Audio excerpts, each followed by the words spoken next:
Good morning, everyone. It's really good to be with you virtually in Swindon Village School today. You probably won't know who I am. My name is Reverend Nick Bromfield. I'm rather grandly called the team rector of North Cheltenham. And I work closely with George Davis, who's the vicar here in Swindon Village and Elmston Hardwick. Sadly, George is off work unwell at the moment, but nonetheless, we thought we'd love to come to you into the classrooms this morning just to tell you a little bit about the church and wartime on this great Armistice Day, the day when, of course, the armistice was actually signed. And, of course, on Sunday we have Remembrance Sunday, where most of the churches in Cheltenham and across the country will be remembering the fallen, those who died in all conflicts in the last 100 years and indeed beyond, across the world as well.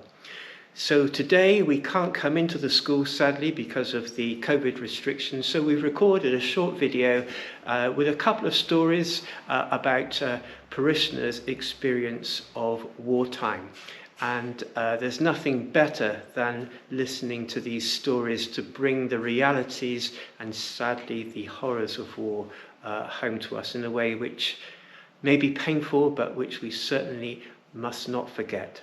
And so I'll hand over now to Hugh Evans, our church warden at St. Lawrence Church, just over the road really from the school. And he's got some interesting stories to tell you about his family's connection with the Second World War. Well, good morning. I'm Hugh Evans, and when World War II ended, I was aged 3.5, so I've not ever fought in a war, but both my grandfather and father did. I want to tell you a little bit about them. Start with my grandfather, Donald McIsaac, a Scotsman who worked for the Co-op, and he moved around the country. And in 1914, he joined up the Royal Engineers. And he didn't go to the trenches in Europe, but he was sent to Eastern Africa, where what is now Uganda and Tanzania were at war with each other, because Tanzania at the time was Tanganyika, which was a German colony, and Kenya was a British colony. Well, it wasn't long before he came across a much worse enemy than the Germans, the mosquito, the malaria mosquito. And he succumbed to the disease malaria. And this is a problem worldwide even today. Millions in Africa die of it every year. Well, he would have died there in Africa, but for the Germans. He was taken into a German hospital run by missionaries, and they nursed him back to health, and he came back home invalided out of the army via South Africa. At the end of the war, he was sent this envelope. That contained these two medals. And most soldiers were awarded these medals. That was for the victory, and that was for his participation in the war. I'm very proud to be wearing these on Sunday at the Remembrance service in memory of him and what he did. So that is the story of my grandfather. Well, when the First World War ended, people said that was the war to end all wars. A few years later, it wasn't. And in 1939, we were again at war with Germany. My father this time, who was working in what's now Debenhams, he joined the Royal Air Force, and he was trained up as an air gunner, radio operator, and joined Bomber Command.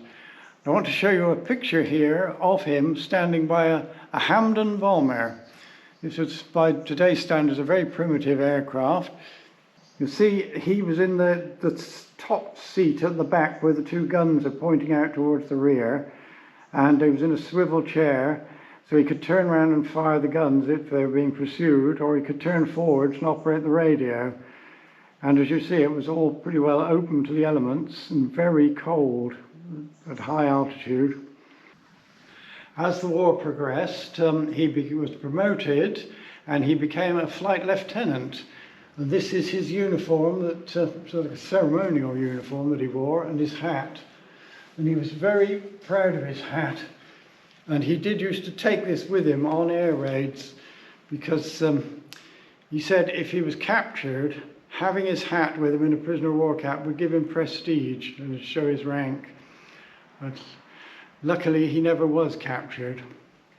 On one or two occasions he didn't quite make it home, and I'll show you another object in a moment about that.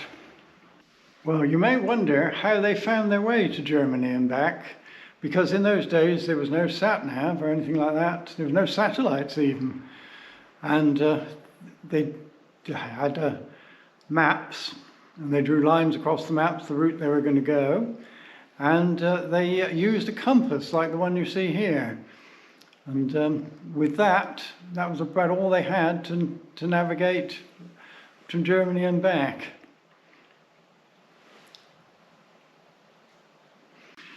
These are the boots that he wore in the Hamden bombers when he was flying. They're leather boots, and they're lined with sheepskin.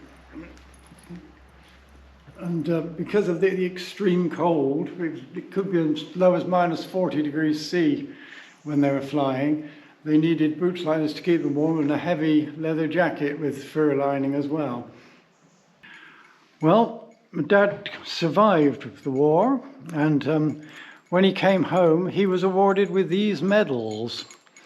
We have the 3945 star, because of the war he was in. We have the Aircrew Europe star, and many years later they were awarded the Bomber Command clasp as well. And then we have the France and Germany medal, the Defence medal, which virtually everybody who fought in the war in any role got, and the Victory medal, which again was given to everybody. And that is his medal collection.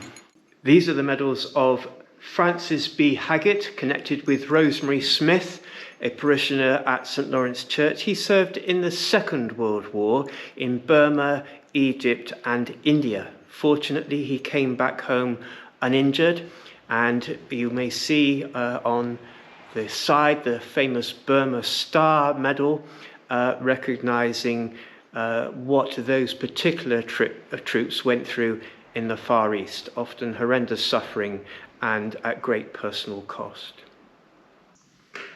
Hello, I'm Karen.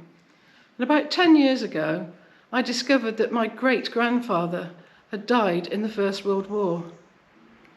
My family knew nothing about him, but after some research, I did find out that he had served with the Royal Scots Fusiliers, even though he only came from Evesham, and he died on the 25th of September 1915, just outside Ypres in Belgium. He has no known grave.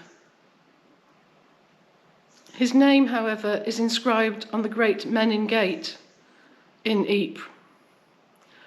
And in 2015, I was lucky enough to be able to go to the Menin Gate and find his name.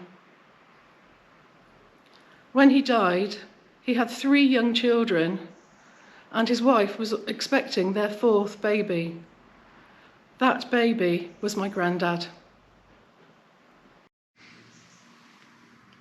All troops going to war were issued in 1914 with a Book of Common Prayer, a prayer book which probably looked like this, or indeed exactly like this. This was issued to all troops when they enlisted. This particular prayer book belonged to my grandfather, Francis Bromfield. Like many young men of his age, he signed on far too young at the age of 16. He said he was 18 because he wanted to go to war with his mates.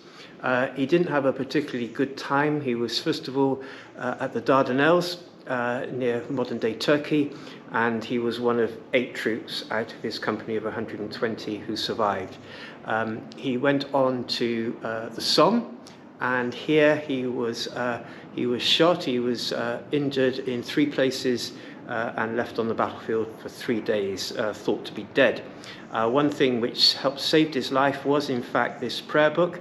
And I don't know if you can see it, but you can see there's a hole in the back cover.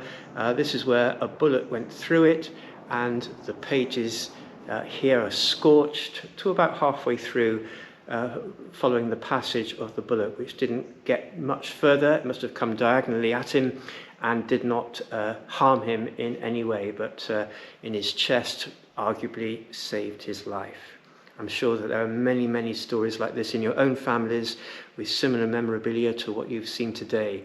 And today's the day when we celebrate the outbreak of peace and pray that wars may cease and that peace may reign going forward in our often troubled and violent and disfigured world. We pray for Christ's peace and Christ's love to fill the hearts and minds of men and women across the world.